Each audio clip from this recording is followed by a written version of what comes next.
if we're being honest, going back to 2020, there were multiple players, coaches, and executives that fraudulently got their COVID shot. Yes, I said it.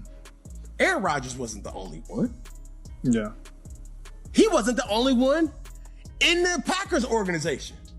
He wasn't the only one in the Packers quarterback room. There's whispers about the shot. Yeah. He wasn't the only one that had issues. The jab. They did. It was, so we make it a big thing like, yo, it's mandatory for you to get the shot or you got to go through these procedures. That is the sentence that changes this from another Aaron Rodgers argument into something much bigger. Cam Newton is not talking about one quarterback anymore. He is alleging that what the public saw from the NFL during the COVID era was very different from what was happening behind closed doors. And that is where this gets complicated fast. Welcome back to NFL Pulse, because the most important part of Cam's story is not the outrage. It is what he can actually prove. How do we not know that that was propaganda for the pharmaceutical companies to penetrate and say, hey, if we could control the NFL, then everybody else will follow. So we don't know. Yeah. But if you were to tell me everybody in the NFL got that shot, hell no, they did it. Yeah, thanks. Everybody in the NFL voted Democrat, hell no, they did it. There's some people in your locker room that voted for Trump. Yeah. But when we get to start talking about who voted for who, red or blue, no, stay away from it. Notice exactly what Cam does there. He moves from saying there were people inside football who did not want the shot to asking whether the NFL's public posture may have helped influence the rest of society. Those are two completely different claims. The first is a claim about individual players, coaches, and executives. The second is a theory about why the league behaved the way it did. And right now, in this clip, Cam does not present documentation establishing some coordinated pharmaceutical plan. He asks the question. That distinction matters because the strongest version of this story does not require us to pretend the evidence says more than it does. Cam is giving us his recollection of what he says was happening inside NFL buildings.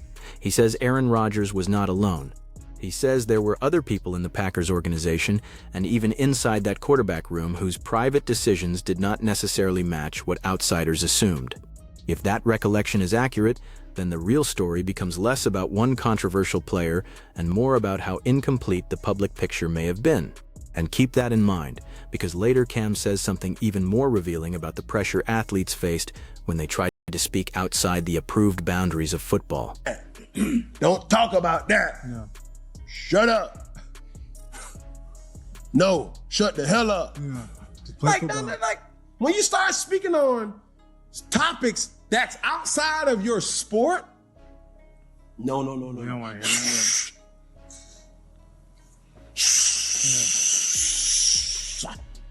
Shut it up.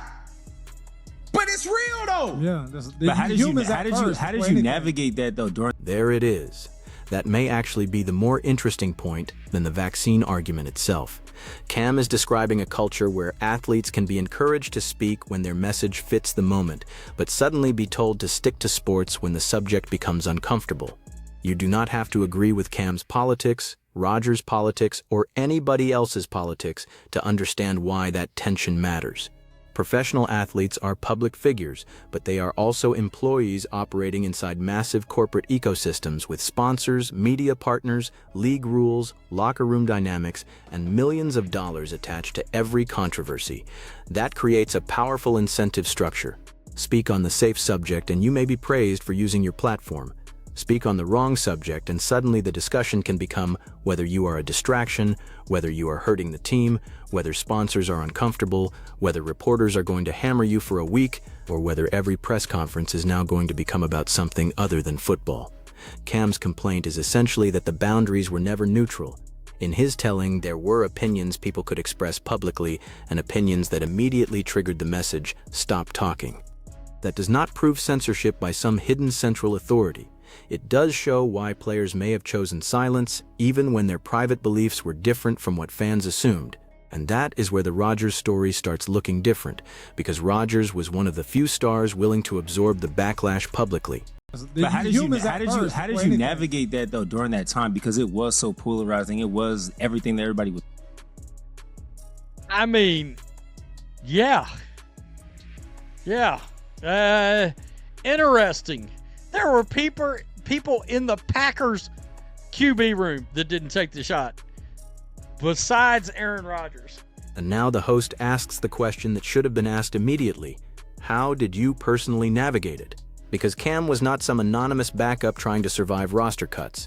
This was a former league MVP, a former #1 overall pick, a quarterback who had taken Carolina to the Super Bowl, and one of the most recognizable players of his generation. If someone with that level of stature felt the environment was too polarizing to speak freely, imagine the calculation for the 50th player on a roster. But there is another side to that argument. Teams were not operating in a vacuum. They were trying to keep seasons moving during an unprecedented public health crisis. Every outbreak potentially affected practices, games, travel, opponents, coaches, staff members, and scheduling. So teams had practical reasons to care about player availability and health protocols, even if individual players disagreed with those policies. That is why reducing the entire debate to heroes versus villains misses the harder question. The real tension was between individual choice and institutional risk management. Cam is clearly emphasizing the first side. The league and teams were operating heavily from the second. Where the controversy becomes explosive is when people believe the public messaging crossed the line from risk management into coercion, humiliation, or selective treatment. And that is exactly where Aaron Rodgers became the symbol. Interesting.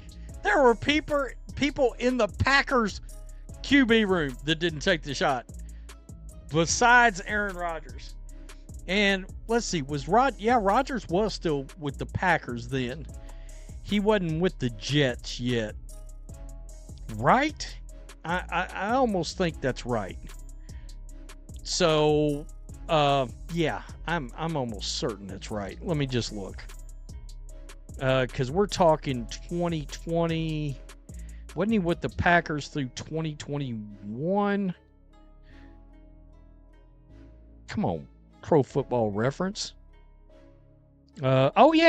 This is the detail that gives Cam's comments their headline. According to Cam, there were other people connected to Green Bay's quarterback room who also did not take the shot. He does not identify them in this clip, and he does not provide records proving their status, so that portion should remain attributed to him. But if he is correct, it raises a fair question. Why did the entire national conversation become so intensely focused on Rodgers? Part of the answer is obvious. Rodgers used the word immunized, and once his actual vaccination status became a national story, critics accused him of deliberately creating a misleading impression. Rodgers and his defenders pushed back against the way the media covered him. That dispute became far bigger than football. But Cam's broader point is about selective visibility. There may have been plenty of people around the league making private medical decisions that never became front-page news because they never became the center of a public controversy. Rodgers did. And once he did, every interview became a referendum on his character. People were no longer debating whether Green Bay could win on Sunday. They were debating whether Rodgers had misled reporters, whether his personal medical choices were irresponsible, whether the league had treated him appropriately, and whether athletes should even be allowed to challenge the prevailing public health message. That is an enormous amount of cultural weight to dump onto one quarterback. The question is whether Rodgers became controversial because his behavior was uniquely different, or because he was simply the biggest name who refused to retreat once the argument started. If you want the full NFL stories behind the headlines, subscribing helps you catch them, because Cam's next point pushes directly into that double standard. So he was with the Packers. He just told you. Cam just told you. Players, coaches, and executives that were like, nah, we're not getting that damn jab. Get that thing. We don't know what's in that. Somewhere right now, Mike Florio may have just spontaneously combusted because he lost his mind over Aaron Rodgers. because he said he was immunized. Listen carefully to what the source video does here, because this is where emotion can outrun evidence. Cam says players, coaches, and executives were privately resisting the shot. The host then takes that claim and expands it into a much more dramatic picture of people across the league refusing it because they did not know what was in it. Those are not the same thing. Cam's firsthand knowledge, whatever its full scope may be, belongs to Cam. The host's interpretation belongs to the host. That separation matters whenever a controversy gets politically charged, because audiences naturally fuse everything together. A player says he knew people who disagreed with the policy. A commentator interprets that as proof the entire system was fraudulent. Social media clips the most explosive 30 seconds. By lunchtime, the allegation has transformed into something much bigger than what was actually established. This is why Cam's interview is worth watching in full context. The credible core is not that he just proved a giant secret conspiracy. He did not. The credible core is that he is describing private dissent inside NFL environments during a period when the public conversation often felt much more uniform than the private reality probably was. That is already a significant observation from someone who was inside those locker rooms. And it leads to the question nobody asking Cam these questions should avoid. If he knew this then, why are we only hearing the fuller version now? Wow. Cam Newton. So now my question to Cam would be, what took so damn long? I mean, I guess this came up because they were talking about Aaron Rodgers, but, you know, this could have came out a while back. And you know what? Aaron Rodgers is sort of a trendsetter. He's the one that sort of puts his neck out there. That question is brutal but fair. Why now? Cam's answer is not fully developed in this clip, yet the timing itself tells us something. Years later, the professional consequences are different. He is no longer standing at a locker trying to win Sunday's game while reporters surround him. He is speaking in the podcast era, where former athletes increasingly control their own distribution, their own conversations, and their own audience. That changes everything. During a playing career, one controversial answer can dominate an entire week. Your coach gets asked about it. Your teammates get asked about it. Ownership may hear about it. Sponsors notice. National shows turn it into debate segments. Suddenly, your actual job is almost secondary to the controversy. After retirement, or once a player's career is effectively detached from that machinery, the incentives flip. The same story that could have created a headache inside a team now creates attention on a podcast. That does not mean Cam is lying now. It also does not mean every detail should automatically be accepted because he has an MVP trophy. It means the audience should understand the incentives in both directions. Silence can be incentivized while you are playing. Disclosure can be incentivized later. The truth has to be evaluated independently of both. And this is where NFL Pulse draws the line. Cam's status makes his account worth hearing. It does not make every conclusion built around that account automatically proven. The most defensible takeaway is that the public story of the NFL's COVID years was probably less uniform than it appeared. Different players had different beliefs. Different locker rooms had different private conversations. Some players spoke publicly, others did not, and the few who became symbols ended up carrying the entire cultural argument on their backs. But Aaron Rodgers is sort of a trendsetter. He's the one that sort of puts his neck out there. Who else got? Wasn't there somebody else that notably didn't take it? It was either Kirk Cousins or Carson Wentz, one of the two, maybe both of them. But it seemed like there wasn't near as much blowback as because everybody's got this thing about Aaron Rodgers. Rodgers is the perfect example of how one athlete can stop being discussed as an athlete and become a political avatar. People who liked what he was saying defended almost everything he did. People who hated what he was saying treated almost everything he did as evidence of some deeper character flaw. At that point, normal sports analysis becomes almost impossible because every new development gets filtered through the previous fight. That is why the host starts trying to remember other quarterbacks who may have faced similar questions. The names Kirk Cousins and Carson Wentz come up, but even the speaker is unsure exactly which situations he is remembering, so we should not turn that uncertainty into a factual claim. The useful point is simpler. Rodgers was not the only NFL player who became associated with controversy over vaccination status or league protocols, but he became the biggest symbol of it. And celebrity magnifies punishment. When a backup player says something controversial, maybe the story survives a news cycle. When Aaron Rodgers says it, every sports show has content for 3 days. That creates an interesting feedback loop. The media covers Rodgers because he is famous. Rodgers sees the coverage and responds. His response becomes another headline. Critics respond to that. Rodgers answers them. Soon, the original issue is almost irrelevant because the conflict itself is the product. Cam Newton is now re-entering that old conflict and adding a new variable. According to him, many more people privately shared some of the skepticism than the public understood. Again, that needs corroboration before anybody turns it into a confirmed list of secret holdouts. But culturally, it explains why these arguments still have energy years later. A lot of people do not believe the official public conversation ever represented the full range of what people were saying privately. Unbelievable. Unbelievable. The amount of shaming that went on over that shit. And there are still, I saw a video the other day of some Democratic Socialist of America meeting somewhere. All those cocksuckers had fucking mask on in August of 2026. And this is where the source video goes from analysis into raw anger. You can hear that the COVID period is not being remembered by the host as some distant sports policy debate. It is personal.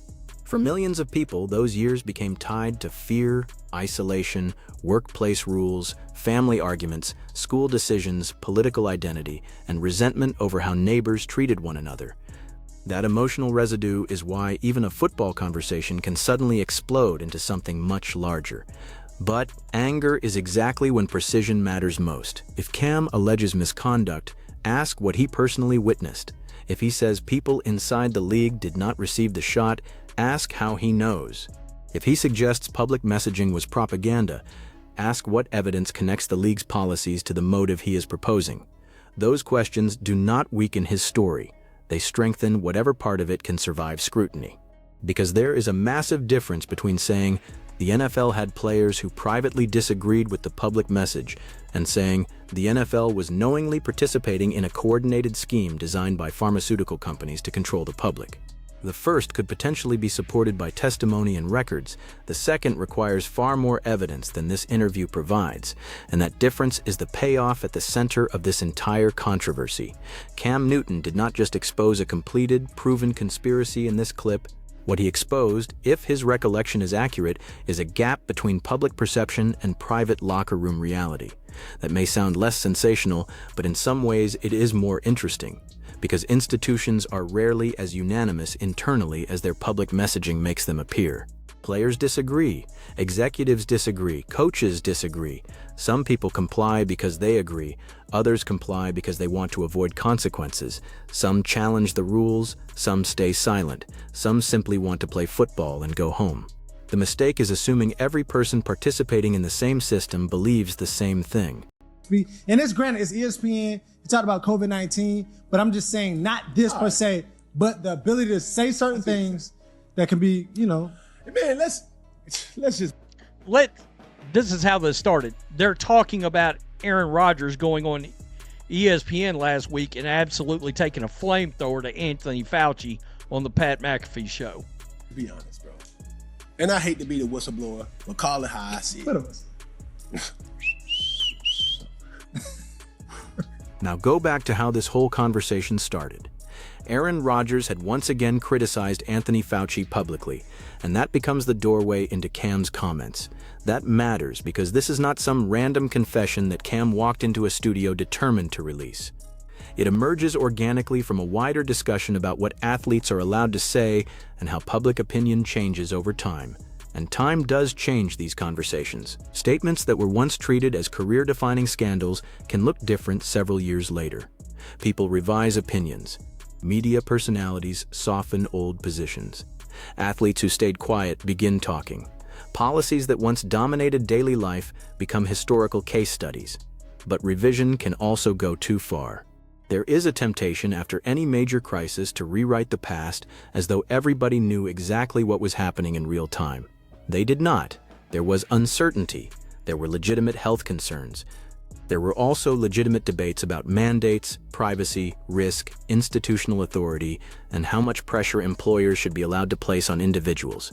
Those questions are different from claiming every scientific recommendation was fraudulent or every policy was secretly malicious. A serious retrospective has to be able to hold more than one thought at once. You can believe some athletes were unfairly mocked without pretending every decision they made was perfect. You can believe institutions faced genuine operational problems without believing every rule they adopted was beyond criticism. You can think Rodgers deserved questions about the way he described his status while also believing some of the media reaction became excessive and personal. And you can take Cam Newton seriously without pretending a podcast allegation is the same thing as independently verified evidence. That middle ground is not as emotionally satisfying as choosing a team and attacking everybody on the other side. But it is much closer to how complicated the NFL's reality probably was. Oh, so many on the left got their little feelings hurt. Kick him out of the league. Media pundits, kick him out of the league. Stephen A. Smith last week, was it, that came out and was like, oh, Aaron Rodgers, an apology. Nah, too late, motherfucker. I mean, you got to be kidding me. You got to be kidding me. Y'all drugged that dude through the coals of hell over a damn shot. The host's frustration here is aimed directly at what he sees as the punishment Rodgers received, and there is a broader media lesson inside that reaction. Once a story becomes moralized, the punishment often stops being proportional to the original issue. People are no longer arguing about one decision. They start deciding whether the person is good or bad, responsible or dangerous, enlightened or ignorant. That happened constantly during this era. Sports personalities who had spent entire careers discussing coverages, quarterback mechanics, salary caps, and fourth down decisions suddenly became participants in a national culture war. And once that happens, every side starts rewarding its own team. One commentator attacks Rodgers and gets applauded by one audience. Another defends him and gets applauded by another. Nuance becomes bad television because outrage produces cleaner segments. Cam Newton's appearance disrupts that old narrative because he is not an outsider looking back at the NFL. He was in the league. His account suggests there were conversations and choices happening privately that never became part of the public story. If more former players or coaches eventually corroborate that, then historians of this period will have more evidence to evaluate. If nobody corroborates it, then Cam's account remains exactly what it is today, one prominent former player's recollection. And that is why anybody rushing to claim this interview settles everything is moving too fast. It opens a door. It does not finish the investigation. Everybody thought it was their business. You had people in houses in certain states ratting out their neighbors like it's fucking Nazi-controlled Germany or some shit back in the day, because Jimmy and Kim are walking their dog outside. Call somebody. They're spreading it. This part is intentionally provocative, but underneath all that language is another issue that still matters: social enforcement. The host remembers a period when people were watching not only government rules and workplace rules, but each other's behavior. Who was outside? Who was masked? Who was traveling? Who was following restrictions? Whether somebody remembers those policies as necessary protection or excessive intrusion usually depends on their experiences, their risk tolerance, their politics, and often what happened to people around them. That is precisely why turning the NFL into a symbol was so powerful. Football reaches tens of millions of Americans across political, geographic, and cultural lines. When players follow a protocol, fans see it. When games are postponed or players become unavailable, fans see the consequence. When stars argue with the rules, that argument immediately escapes sports. Cam is suggesting that this visibility may have been part of why the league's posture mattered so much culturally. Possible? Certainly as an observation about influence. Proven as an intentional, coordinated campaign? Not by this interview. Those are two very different standards. And if more coverage handled controversial claims that way, separate the observation from the proposed motive, we would probably have far fewer arguments where people are screaming past each other. Cam can be right that private dissent existed and still be speculating about why the institution acted as it did. Those ideas are not mutually exclusive. When we found out sunlight was like a big damn deal and would be good for everybody, combined with, hey bitch, you need to lose 100 pounds and this thing will be a lot less bad on you. Wow. Cam Newton. So now my question to Cam would be, what took so damn long? I mean, I guess this came up because they were talking about Aaron Rodgers, but... Now we finally reach the question hanging over the entire story. What took so long? Maybe the subject simply came up naturally because Rodgers was back in the news. Maybe Cam feels freer now. Maybe he has discussed versions of this privately for years. The clip does not establish the reason, so anything more would be speculation. But his timing guarantees this will not stay buried inside one podcast segment. Because the next logical question for reporters is obvious. Who? Who were the other players? Who were the coaches? Who were the executives? What exactly does Cam mean when he says some people fraudulently got their shot? Is he alleging fake documentation? Is he speaking loosely about people avoiding requirements? Is he repeating things he heard secondhand? Did he personally witness anything? Those questions matter enormously because that one word carries a much more serious implication than simply saying someone declined vaccination.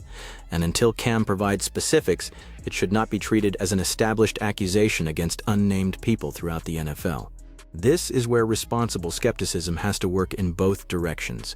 Do not dismiss Cam just because his comments are uncomfortable, but do not convert vague allegations into confirmed facts simply because they fit what you already believe. Ask him to explain. Ask for names if he is willing to give them. Ask what he personally saw. Ask what was rumor inside locker rooms and what he knows firsthand. That is how you turn a viral clip into an actual story. Rhodes, don't cuss so much. Look, this is the one subject that we all got some anger over. It's just, Fauci can't serve enough life sentences. And after all the anger, that is where this conversation ultimately lands. People still carry enormous resentment from that period, and Cam Newton just touched one of the most sensitive nerves in American sports. But strip away the politics for a second and look at what makes this significant from an NFL perspective. A former MVP is saying the league's internal reality was messier than fans were led to believe. He is saying Aaron Rodgers was not alone in his skepticism. He is describing an environment where players could feel pressure to stay quiet when their opinions moved beyond football, and he is questioning whether the public influence of the NFL made the league valuable as a tool for broader messaging. The first 3 points can at least be explored through testimony, reporting, records, and additional witnesses. The last one remains Cam's speculation, unless stronger evidence emerges. That is the line. And ironically, respecting that line makes the story more powerful, not less, because now the debate becomes something concrete instead of another internet shouting match. If more former players confirm Cam's account, the conversation changes. If Green Bay figures publicly dispute his characterization, the conversation changes. If Cam names specific incidents and explains what he means by fraudulently, the conversation changes dramatically. Right now, though, we have one former superstar opening a door that most players never wanted to touch publicly. And whether you loved Aaron Rodgers during that controversy or could not stand him, Cam's comments force a reconsideration of one assumption, that the stars who spoke publicly represented everybody privately. They almost certainly did not represent every opinion inside every NFL building. The unresolved question is how large that hidden disagreement really was. So choose a side on the actual issue, not the exaggerated version of it. Is Cam Newton exposing a genuinely important piece of NFL history that deserves deeper investigation, or is he taking scattered private dissent and stretching it into a theory the evidence still does not support? Tell me where you land, subscribe if you want the next NFL Pulse breakdown, and we will follow the evidence wherever it goes.